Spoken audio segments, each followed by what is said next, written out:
Welcome back to Respect the Process. You can always count on at least seeing the two of us to know it's Respect the Process, but you never know what back alley you might meet us in. Do you remember the episode of Frasier where Frasier was saying, you know, if none of the pieces match of the furniture, then that means it's high class. You know, if they're nice pieces, they don't have to match. Yeah. They stand on their own. Well, that's kind of the show. We don't have to have a regular set. No.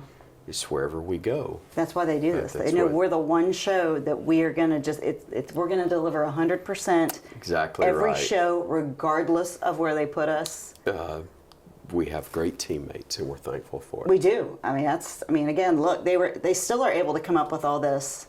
I fully expect for you and I to be an Etch-a-Sketch sometime. That's about our level, but they're giving us better than that. That's why I keep joking, a refrigerator box. Like, Then somebody there's gets a big new appliance. Guess That's where we're going right. to be next week? Exactly, my new home. Thank you. Okay, so speaking of this coming week, Refrigerator boxes. okay, so you will not be on the call for the Alabama game. Doing the pregame, Yep. I'm doing like I've done them home games this year. Yeah, because you're also going to be. I am going to be down in Destin. Yes. Oh darn! I have to fall on the sword and go to Destin for the week, and they'll do the game on Friday against Ohio State for Alabama basketball, and then J.D. Byers, a buddy of mine, will be doing the play-by-play on Saturday with Brian Passink on color. Depending on win or lose in the other bracket, it'll be Santa Clara or Oregon. Okay. So good game on Saturday for basketball, but I get to be at the Iron Bowl and excited about that. Iron Bowl, Chris? Iron Bowl Chris, that's Ready to right. go? Be there, do pregame interview on radio with Coach Saban like I normally do, and then I'll do the postgame, I'll do the TV show postgame. And if it goes well, we'll be doing it from the field at Jordan-Hare Stadium. If there is the Chris Davis equivalent type of play, we'll be doing it from a bomb shelter somewhere underneath Jordan-Hare Stadium, like we did 10 years ago. I'd meant to ask you, okay, because last week we were talking about Kool-Aid, and you had said that it was on that one particular punt return, and you said Coach had corrected you about when you said he had gone out of bounds, but instead it was a player. Well, no, it wasn't. It went out of bounds, but he dropped it, and he said that it was it wasn't me directly, but he had said, you know, that it was. A lot of people thought it was a drop, but really somebody had gotten knocked into him, or he'd been impeded in some way on that. But because what I wanted to say is, I was thinking about that, and you work with Coach Saban pretty closely. I mean, you're one of the few people who has a lot of access to him, particularly during the football season. And when you talk to him in pregame interviews and even doing the Nick Saban show, I mean, y'all have a rapport with one another, and he knows what to expect. He, I would think, has to have more patience with you versus when the national sideline reporter comes over and asks questions coming off at halftime. I would think so, but here's the difference. And I make no apologies for this. When I'm doing that, you see me doing that, I'm not a journalist. The ones that are doing that for the network, they're journalists. They're trying to. They may be going a certain angle. They may be looking for a certain response. They may want to lead a certain way. That's not my job. All those years I did the sideline reports, there may have been 3 times in 8, 9 years, whatever I did, 3 total times where I said something other than, Coach, your thoughts on the first half. Because 2 things. Number one, Coach is going to say what he wants to say, by and large. So understanding that, with it being the Alabama broadcast, we're there to tell the Alabama story for Alabama. We being Learfield Crimson Tide Sports Network, we're contracted by the university to tell the story, but tell it on their behalf. You can't sugarcoat things when things are going poorly, but you also are not working the game from the same perspective that a national broadcast or a regional broadcast may be. You're their broadcast. So that being said, I'm putting it on a tee for him and giving him a platform to say what he wants to say. So I can ask this question that may or may not be going the direction that he wants to go, or I can simply say, Coach, your thoughts on the first half, and let him go. Right. And again, I don't apologize for, I did apologize for that. The TV show virtually every week, the way I even phrase the questions.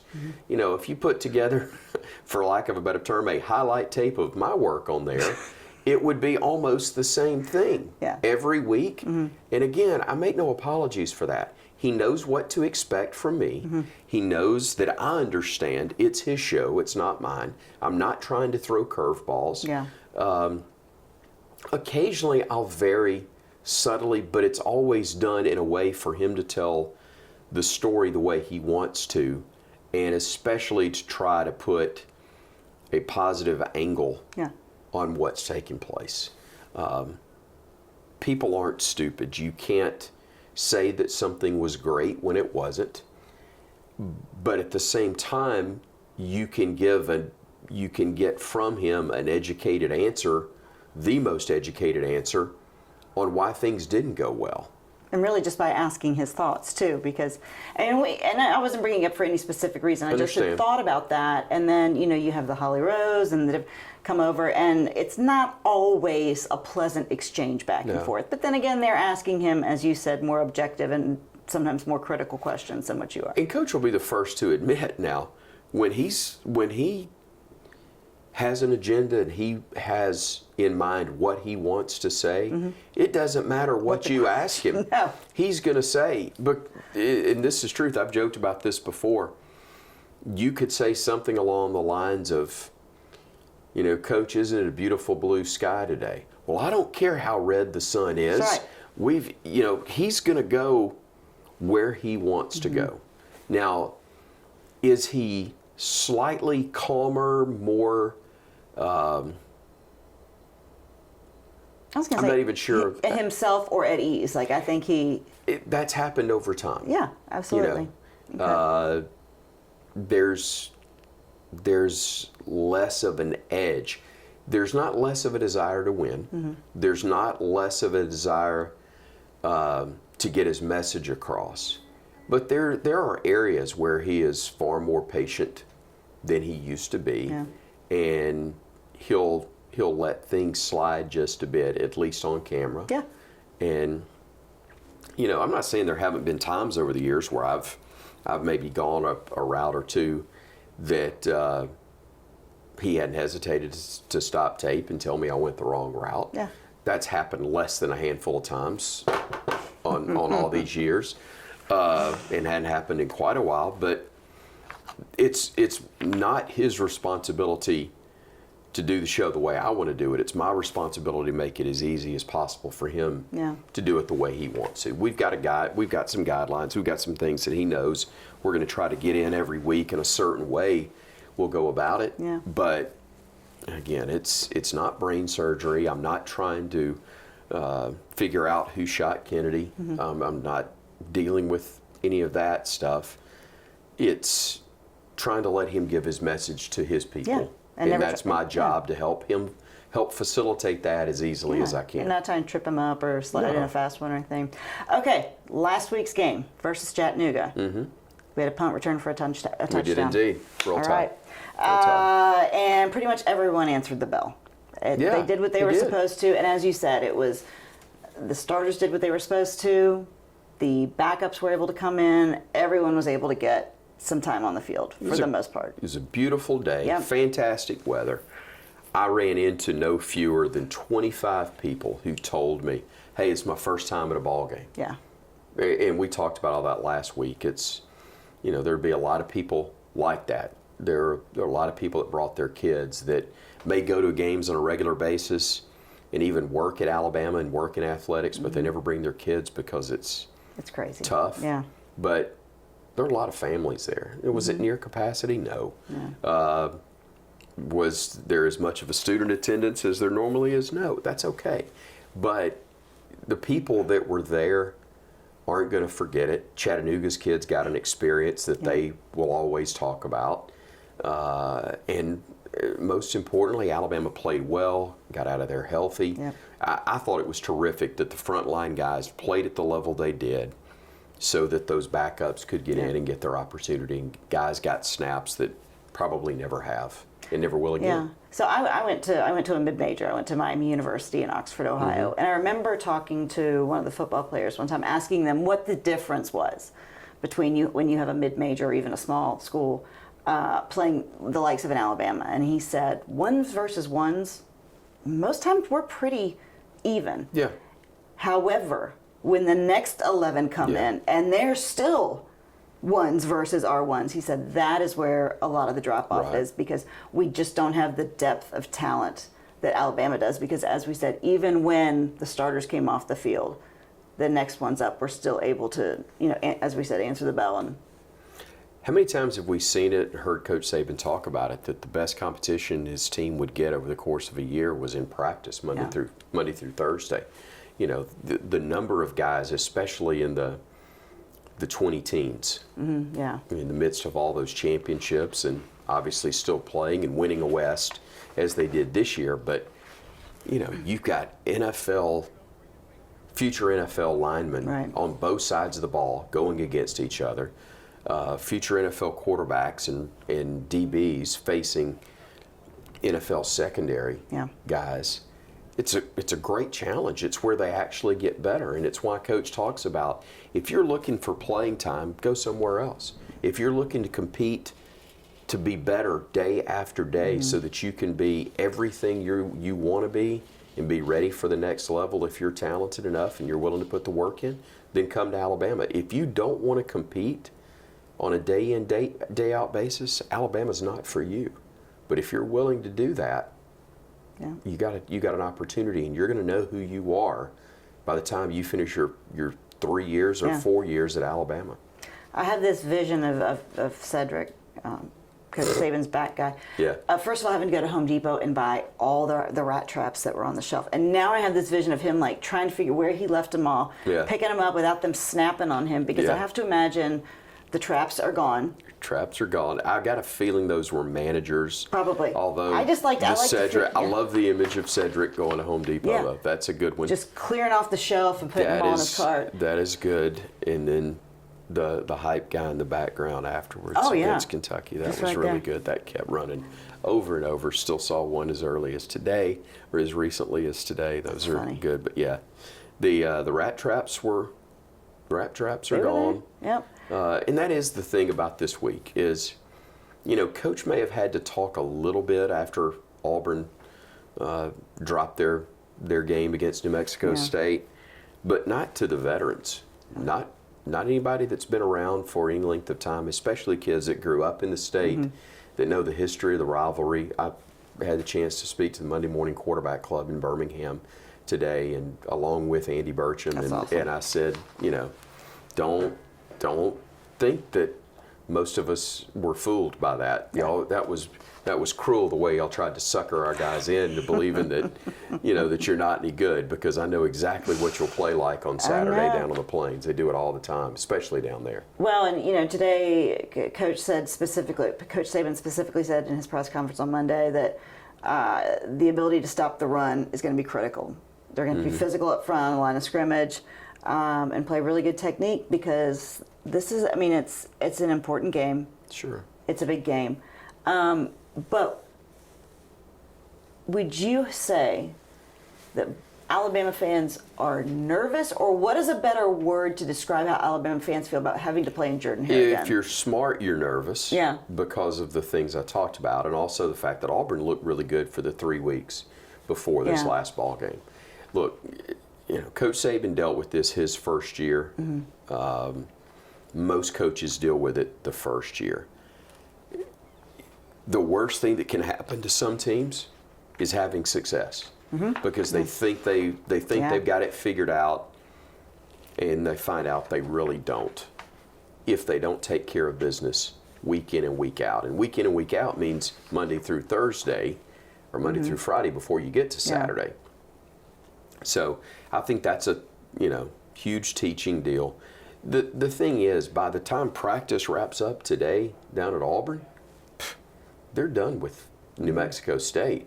That's history, and now they know, we win this game, we've wrecked things for Auburn, and they know what they'll be remembered as in in Auburn history or whatever, and the next to wreck something special going for Alabama. That's the opportunity that you have when you win that game, even if your season's not going well or exactly the way you want it to, or if you played poorly the week before.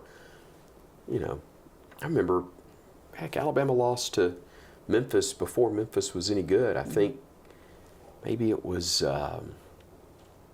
either barely beat Memphis or lost. It wouldn't have been Bill Curry, because Coach Curry never beat Auburn, but there was a game where, more than one, where Alabama's had their hiccups, and then all of a sudden they look better against the Tigers, because the game just has different meaning. And I think that Auburn may have overlooked New Mexico State. Some guys may have to look to Alabama. Yeah. Again, that's now it's that week and they're ready to go. Well, I mean, We'll shift to Auburn, because today Coach Freeze's press conference, he used some strong language by saying that. Excuse me? He was disappointed by the effort. Blamed himself. I know. Blamed himself. Auburn fans use strong language on Saturday night. Calling it frustrating, sickening, disgusting, nightmare. Yeah. And then talked about accountability and owning it, and owning the performance. And as you said, trying to turn the page. And I think baseball players are probably better than anyone at turning the page, because they have so many games that they have to do that.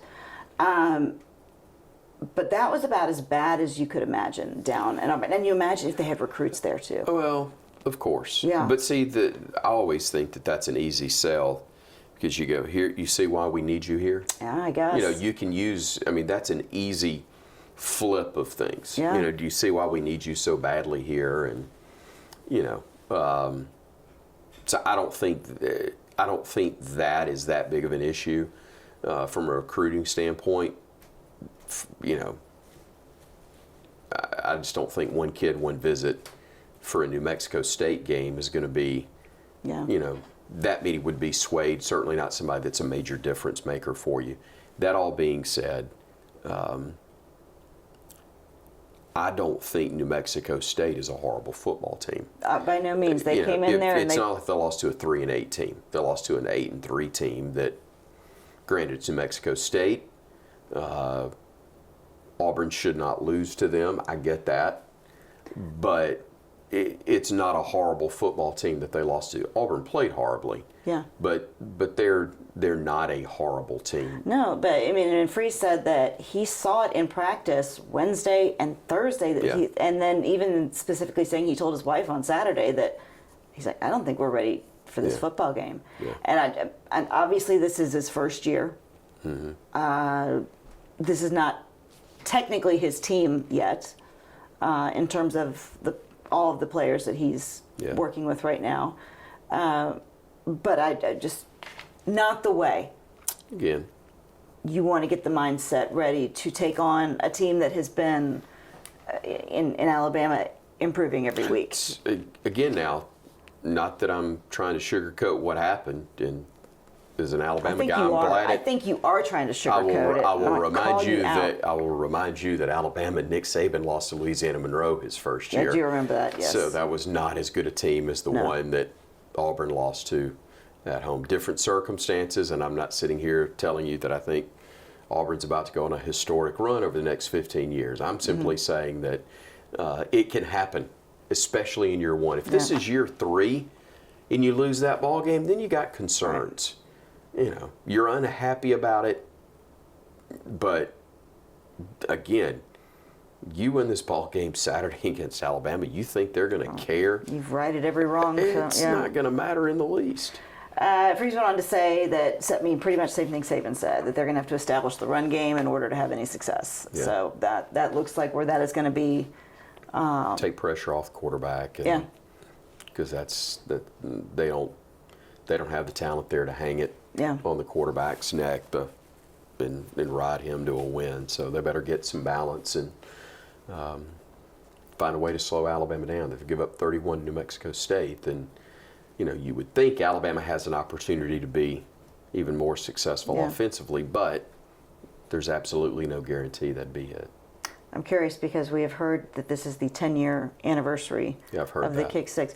My therapist told me I shouldn't Where was talk Chris about it, though. Stewart 10 years ago Oh, God, I know exactly where I was. during the kick six? Told today, the quarterback club, I was standing probably fewer than 10 yards from Adam Griffith. I was on the sideline, talking about as he was warming up. Eli, I was the sideline reporter at the time, and Eli was talking about, looks like they're going to put a second on the clock, so Alabama have a chance for a Hail Mary, and I had him to, Tom Stipe, our producer, I said, bring me in. And so Eli brings me in. I said, Eli, Adam Griffith's warming up right in front of me. I said, I think they're going to try the kick. And Adam had not been the primary kicker, I don't think, at that point. Okay.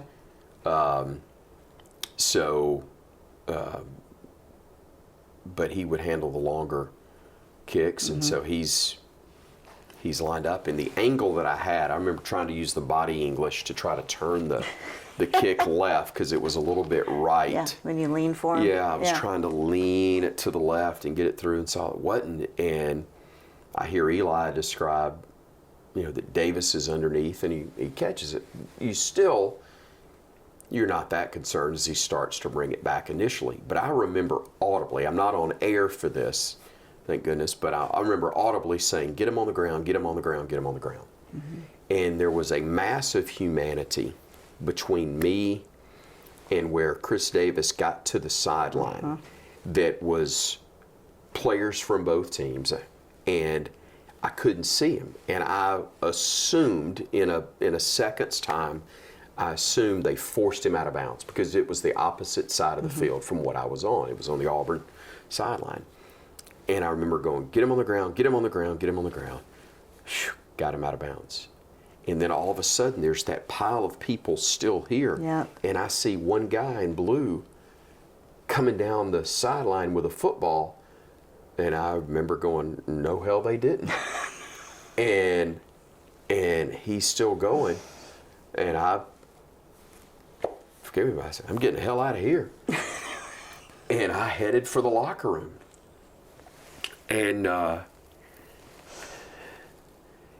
Did you do a post-game interview with him at the time? yes, Oh. I had to do it. And I had to do the TV interview. I had to do the TV show. Let me tell you. I told this today too. I pray it's as close as I ever come to knowing what a pool reporter in Parkland Hospital felt like when Kennedy got shot. Because there was so much stunned disbelief. And I remember going, I have no clue Oh, the what humanity. I'm about to. It was the Hindenburg crashing. It was all of those terrible, tragic things in history. Do you just go, Coach, thoughts on the second half? I wanted to just, Because you and I have both had to have uncomfortable either interviews or conversations with coaches or players. That is just what happens when you work in this business. You have to address the elephant in the room. Sure. But that is the height of just, especially because you said you're a fan. Well, you're I'm a fan. And you're a stunned And you didn't fan. just lose a ball game. No. You didn't just lose to your rival.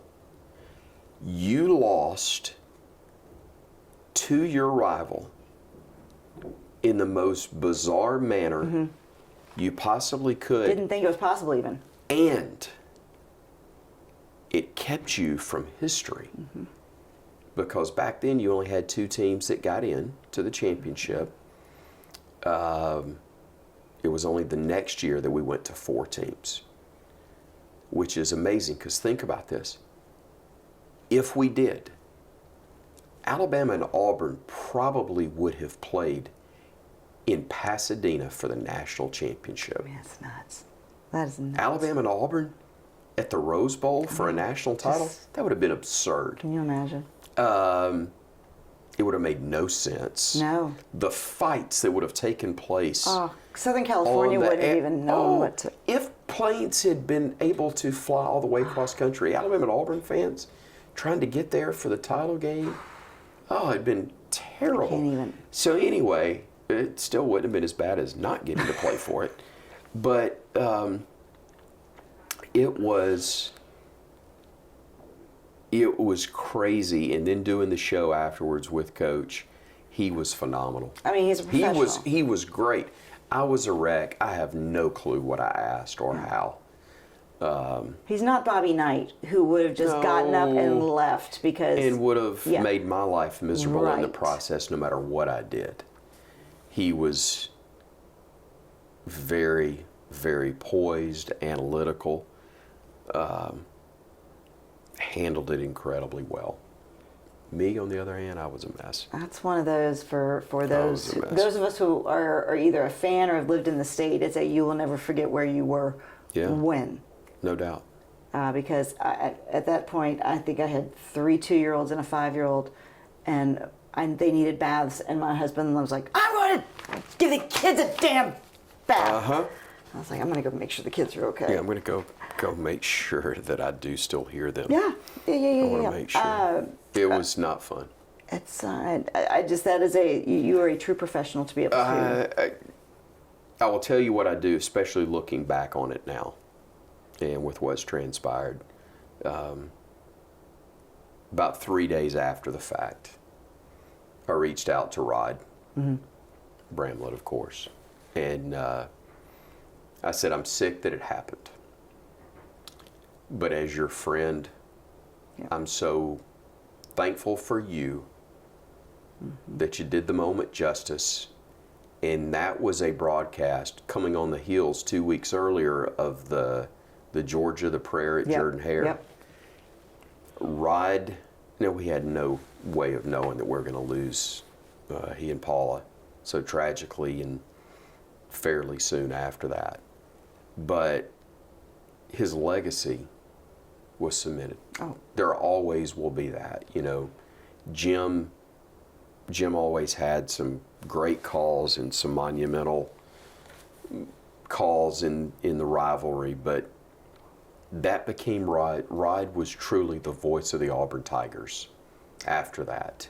And again, I wish it hadn't happened, but was happy for him that was a moment he got to have. And that is what I'm always so impressed, is not even the word, in all of you who have the amazing job of being able to call these games, that you have the clarity and that you have the ability to articulate what is going on in a moment where everyone else is almost rendered speechless. Well, it's one of those things where, you can make a great call, technically, and you can deliver it right, you say the right words and everything. But if your team doesn't win, hardly anybody's going to care. And different guys do it different ways. I'm not one that writes something down and scripts what I'm going to say. Well, and especially in a moment like that, that's not a script that's ever been written before. No, but I'll tell you, Jim Nance is as good as it gets. Literally Hall of Fame broadcaster and one of the most recognizable names and voices in our business. He writes his final national championship, or maybe almost every game. He's got a card and it's got the thing. Remember when Duke and Butler played for the national championship? It looked like Duke had it won, and they did win it. That was the night my triplets were born, by the way. Wow. Yeah. Wow. Yep. Different memory for you. What was the card for yours? Anyway. Oh. So Morphine. Yes, Morphine was morphine. on the card. More morphine. But he's got that card in hand because Duke's got it won. But then all of a sudden, the guy from Butler lets fly from beyond midcourt and almost banked it in to win what would have been the most amazing Cinderella comeback, dramatic finish ever.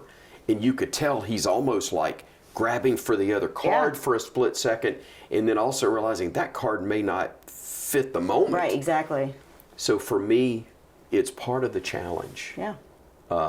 We have nothing to do with the outcome. we as broadcasters have a responsibility to tell the story, whether your team wins or loses. But at the same time, you want to get it right. You want to do it justice. And yeah, we know if we get it right, it's probably going to be around for a while. You don't know. There are times where you don't have a clue. And again, I shared this today. The Texas A&M thing for me last year, I've said, oh, mercy, many times on big shots and big plays. But, mercy at the end.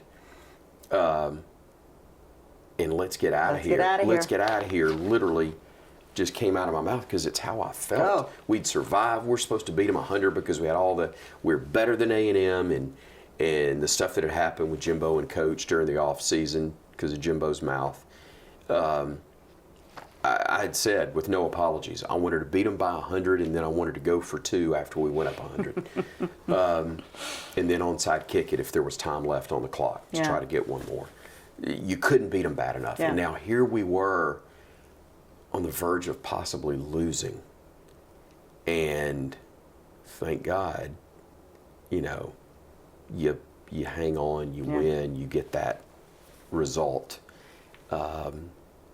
And it was emotional, it was dramatic, it's at home, and you held on, and let's get out of here. Let's get out of here. And you hope you can't script that. You can't plan that.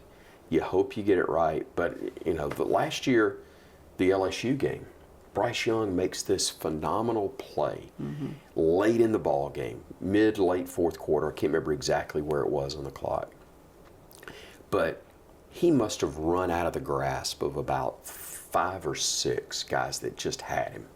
And he zigs and he zags, and all of a sudden he lets fly with one and connects for a touchdown on the play. And in the emotion of the moment, it just pops into my head. I said who had caught it and the score, and I go, Houdini escapes again. Okay, broadcasting-wise, that was good. I'm kind of proud of that one. That was pretty good. But we lose. That's never going to see the light of day again. It's never going to be glory for that one. But if I know you hang on and you go on and win the title, and he's a repeat Heisman winner, that sticks around. Yeah, but I have no control of it. At the same time, I've heard guys, bless their hearts, that get, you fight your whole career, or you hope your whole career for a moment. There's one in particular that pops in my head where got a championship moment, and it was not what the moment deserved, and it's not what he deserved in that moment, but he didn't get it right. And same time, I've heard calls of people, oh, that was great. And I'm like, what are we measuring that against? Yeah, exactly. I've had it too. Trevor Relaford makes that 3/4 court shot to win over Georgia, and I just screamed basically. I didn't make a call that was technically great by any stretch, but it was in the emotion, and people thought it was great because we won and they were happy already, so I get credit for it. Well, again, you're Don't also have anything a fan. to do with it. All right. That's I know. Been a Bama fan my whole life. They sign the checks now. Why would I not be happy when it goes well? So today, Coach Saban was also asked about his relationship with Coach Freeze, and it was an interesting answer. It was courteous. He said, the outcome of the game is not personal. And I wanted to say most of the time. Most of the time. The outcome of the game is not personal. It seems as if they do have a mutual respect for one another, because Coach Freeze was also very complimentary, saying that whenever you play a Nick Saban team, they're going to tackle well and they're going to have great coverage. These two coaches, this is not a personal game between them, but they both understand, obviously, the magnitude and have a respect for the history and the tradition with which this game is. Hugh Freeze has got a rare distinction now. He's beaten Nick Saban twice. Yeah. Very few have beaten him twice, 2 years in a row. Now, again, Bama went on to win the national championship both years, and Ole Miss didn't even win the West and get to Atlanta. So, but he did beat him twice. Yeah. So he knows the formula, if you will. Can they pull off a couple of tip passes the way Ole Miss did and fluke things happen for them to win? History says yes, it can. With the combination of what Hugh Freeze's teams have done and what's happened to Alabama at Auburn, yes, it can absolutely happen again. That's why I won't breathe easy until I'm in the car and I've got it pointed back to Birmingham. Well, and last week, Coach Saban, when he was on Pat McAfee's show, was talking about how your legacy comes down to how you finish. Yeah.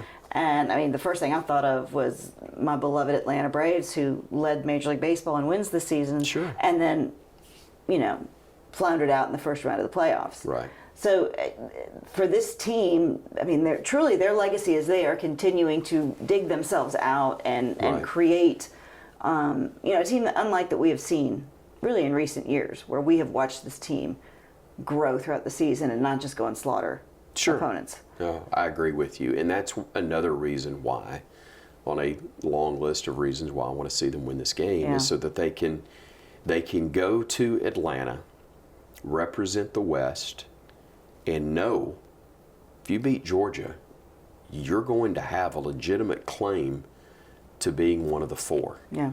It's going to be very tough if I'm a voter to sit there and go, okay, neutral site, state of Georgia, city of Atlanta, team that's undefeated and won back-to-back national titles, and Alabama beat them and lost to a Texas team that was top 5 most of the year, but in week 2.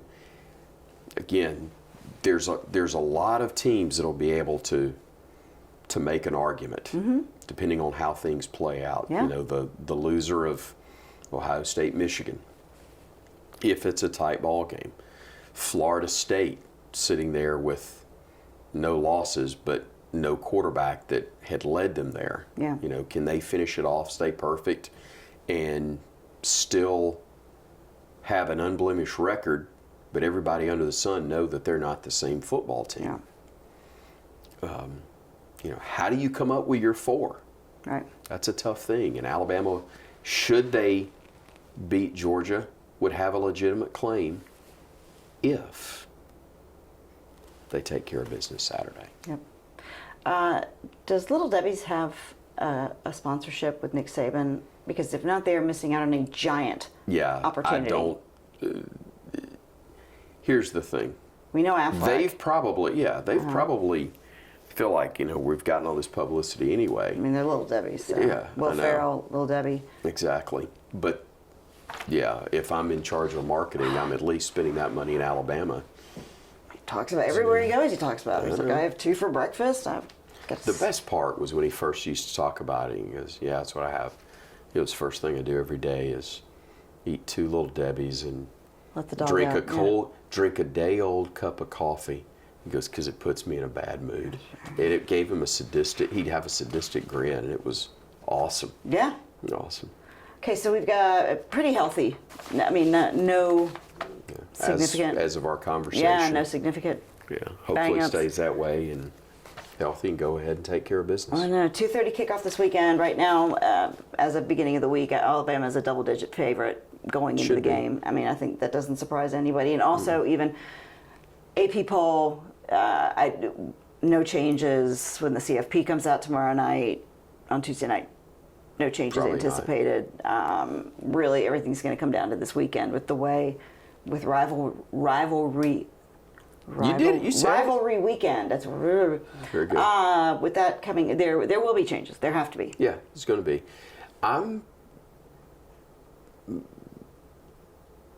Georgia Tech's shown the ability to be dangerous. Yeah, and I think we all were looking at Tennessee thinking, and then no, Georgia just went in and took care of business. Yeah. Georgia Tech shouldn't be close, but could be. It could be. What does Florida State do? Without the guy, they got Florida this week, right? Michigan, Ohio State. One's going to probably be, especially if one beats the other badly. Yeah. Then one's going to be eliminated. The nation wants it to be Michigan to lose, and I understand. Here's the thing. I think if Michigan loses by a point on a controversial call, Michigan's out anyway. Yeah. I think they want Michigan out. They want an excuse to drop them out of the top 4. And that would be a legit opportunity to do so. I think Ohio State loses by 1. I'm nauseous on the Alabama side of things. And boy, were we cheering hard for Oregon State last week. That was an awful game. It looked. I was cold just watching that game. But then obviously now Oregon State travels to Oregon this weekend with a chance to knock at least another one a little bit further behind Alabama. So definitely scoreboard watching. You will be in. I'll be in Auburn. Yeah, I'm going to Destin. Destin Friday night. Then headed down to Auburn. Correct. On Saturday, 2:30 kickoff for Alabama. Correct. Radio coverage at 11:30 on the network. I'm excited. Yeah, me too. It's a good one. I mean, it's hard to believe that we're this far already into the season. Yeah. It's how quick it changes. I mean, I was sitting there thinking as I was waiting on Coach to come in to interview him at Chattanooga, the last home game of the year. I mean, it literally seems like 3 weeks ago that we were doing Middle Tennessee pregame. Yeah.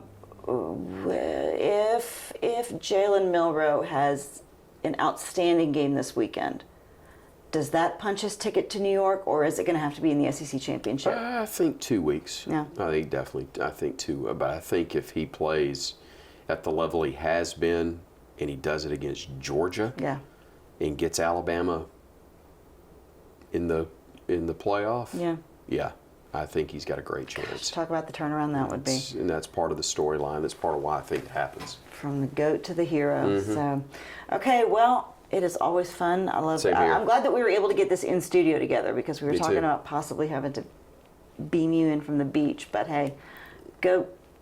And you're more glad because you really just wanted to go to the beach as well. Well, I mean, if somebody has to sacrifice, I'm willing to do it. Yeah. My kids know how to work the microwave. They'll be fine. So it's good. Turkey sandwich. It was a turkey at one point. Does it really matter? Does it? They don't really like turkey anyway, so just frozen pizza. Hey. Good call. It's a big meal. That's what it is. It's just a big meal. That's right. Okay, so we can't leave without you giving us a very generous and good luck. And hearty. Yes. Hearty Roll Tide, everybody. You can always find him at Chris Stewart online with 2 S's. 2 S's. And you can find us back here. You can guess the location next week because we don't even know. We get here and we just look for 2 chairs and hope there's a camera set up somewhere. That's it. For Chris Stewart, for Kelly Hunter, for Scott Forrester, for Taylor Korn, for everybody that helps us here on Disrupt and for Disrupt the Media and Respect the Process. Have a great rest of the week and Roll Tide, everybody.